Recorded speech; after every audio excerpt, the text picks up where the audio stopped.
开始爬山了，今天的气温还挺高的，一身的汗。刚刚在村口的位置碰到了一个大哥，他告诉我说，以前他们的房子都建在山顶上，那边只有3到4户人家，就是因为交通不便，他们都搬下山了。现在我们就沿着脚下的这条小路爬上山，去看一下这处无人村究竟变成什么样子了。这条小路两旁都长满了这样的小竹子，前一段时间这个位置很多竹笋，这边还有些土地，在里面好像种的有些西瓜苗，已经长得很高了。回过头我们再来看一下现在他们居住的环境，还挺好的。这条小路是越来越陡了，我发现挺难走的。以前他们住在这边真的太不方便了，就像那个大哥所说的，每次下山上山一趟特别的不容易，要出去赶集，早早的就要下山，然后到傍晚的时候才回家。这边尤其是种一些庄稼要搬肥料，都要往山上搬，一包肥料就是100斤，特别的重。本来他们是考虑从其他地方修一条路上山，不想搬离这边的，因为他们所有的田地呢都在山上，但是修路的成本太大了，所以没有办法，只有放弃房子，然后搬离祖祖辈辈生活的地方，就是说搬下山去重新建房子，然后田地呢依然是在山上，身体力壮的依然是上山种一些油菜玉米，年纪大的已经没办法爬到山顶之上了。看路旁的这些油菜，也到了收割的季节。今年也是一个丰收的年程。这条小路真的很难走，快到山顶了。没想到这边的土地竟然能够长得出玉米，而且长势还挺好的。看这些土都是一些碎石掺杂在里面。然后这边我们发现了一口井，这条路呢是继续往上走，寨子呢就在上方，这颗井就在这块位置，应该就是以前他们的饮用水。从这边挑水回家，我们走过去看一下，现在还有没有水呢？在井口的位置放了一个碗，方便这里过路的人在这里喝水。可以看到井里面还是有水的。在路边我们发现了一个石槽，应该以前是喂猪用的。这块土里面种的有些黄豆，这里还种了一些洋货。这个菜挺好吃的。看这个地基所有的房屋轮廓依稀可见，房子里面都已经长满了杂草。这是猪圈的位置，上面是用实木结构做的猪栏，底下就是一个粪坑。以前呢也是一户人家旱厕。在这边以前肯定每家每户都会养猪的。这里呢碰到一个大姐在这里打农药，待会儿我们走上去看一下。我感觉应该叫阿姨吧。阿姨你好你现在是打农药对吗？给这个黄豆打除草剂。哎呀，我看你们这个土地很多沙石但是种出来的庄稼好像还挺好的。不太好是吧？以前你们家是哪一栋房子？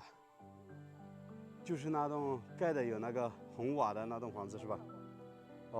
盖红瓦的那栋吧？都是人家的。你们家以前就在这里所以说你们家的房子已经拆了。拆了之后有什么补偿吗？补的少。补的少啊。一个房子大概能补多少钱？我一床大三卧一床6个，就是补的小18000。哎呀，那18000都不能建一栋房子呢。哎。现在少说建一栋房子都要10多20万左右。站岗30万。是的哦。哎。以前你们这里住了多少人啊？哦，10几户人家。现在只剩了4栋房子，这栋已经完全的快倒塌了哦。哦，那你们这里地理环境挺好的，都快到了山顶上了。是的哦，如果有路的话。是的。如果修路的话，都不愿意搬下去。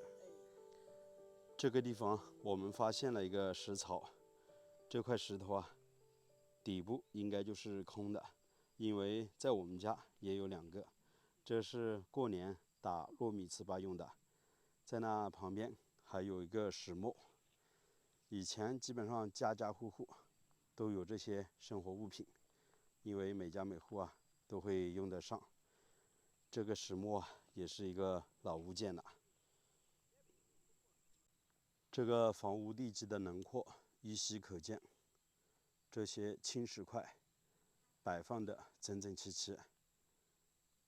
当年这户人家在这边居住，肯定一家人欢声笑语，其乐融融的。整个寨子，刚才那位阿姨说10多户人家都是背靠着身后的大山而建，然后门前的视野特别的开阔。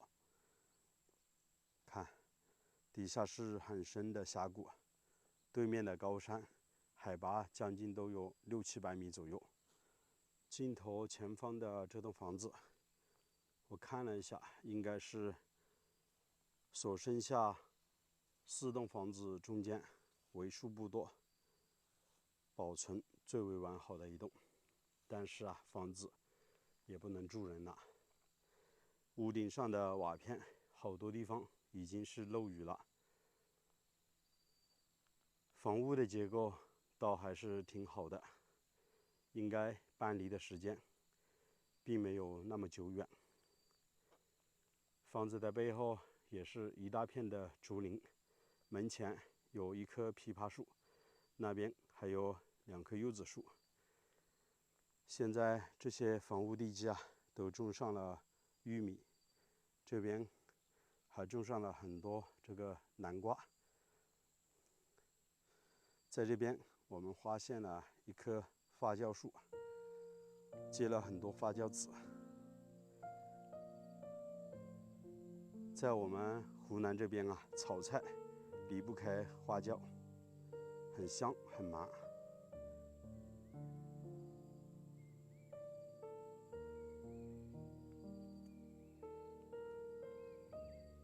所有的房子都是纯实木结构的，大部分都是3开间的木房，中间呢是堂屋，两边都是卧室，和之前我们看过其他房子也是一样。老乡呢都是住在1楼，2楼呢基本上不装修，就是堆放一些杂物。这户人家的院子很小，就是一个阶檐，然后出来大概有个1米多的一个小院吧。其实在农村里面有这样的一栋房子，能够住得下一家人，生活也是过得很无忧无虑吧。在农村一个生活条件虽然艰苦了一些，但是呢人是比较容易满足，生活节奏并没有像城里面那么快。底下还有2栋房子，其中有一栋已经换过了瓦片，我们呢就不走上去看了，基本上都是差不多的结构。不知道大家看了之后有些什么感想？其实让我想起了自己的家乡。如果在老家没有房子的话，早晚呢也会变成这个样子。好在我们那个村子有几十户人家，大部分呢还居住着。前2年我也在老家新修了房子，我就觉得落叶归根吧，毕竟出生在农村，长大在农村，等老了之后还是想回到农村里面去居住养老，毕竟根在那里，还是要回家。我觉得老的生活才能够更安逸一些。村子里面还有些古树，都长得挺好，这些也见证了一个村子的变化。看这栋房子也是破破烂烂，屋顶上的瓦片已经很多地方开始掉落漏雨了。这栋房子的结构也还是挺好的。这棵古树上面没有挂那种名牌，不知道有多少年了。从它的树干长满的绿苔可看得出，应该时间非常的古老了。门前都已经长满了杂草，现在大门都不关了，能用上的一些家具基本上全部都搬走了。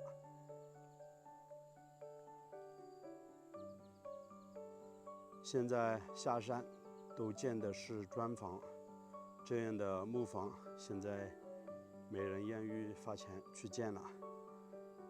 这边就是堂屋的位置，在那背后放的有些竹子编织的一些垫子，以前呢晒玉米、晒稻谷用得上。整栋房屋的结构啊还挺好的，但是很可惜啊，变成了如今的这副模样。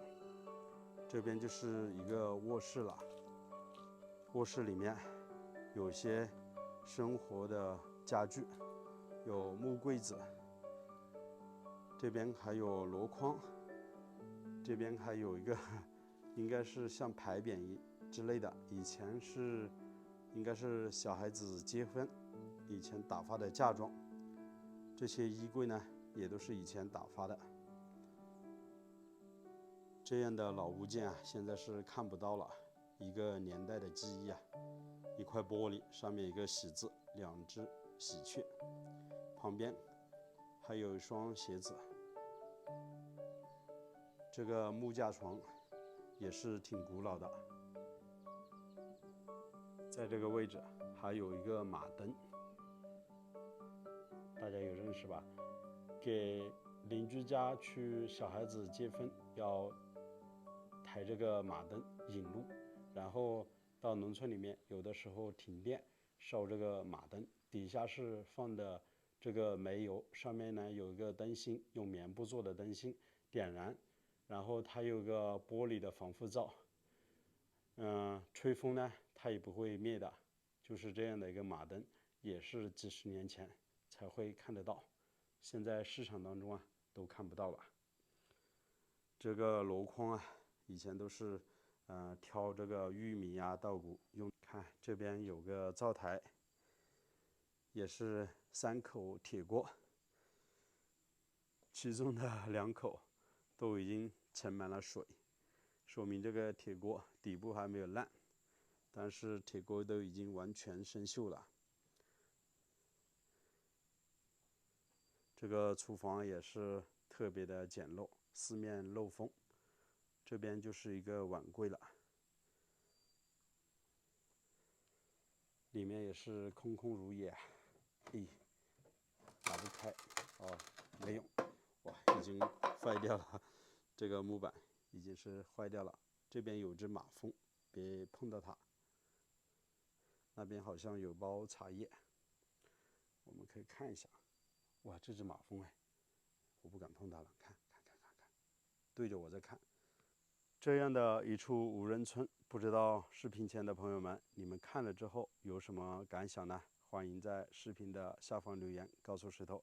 那这期的视频啊，就为大家分享到这里，喜欢请记得点个订阅，我们下期再见了，拜拜。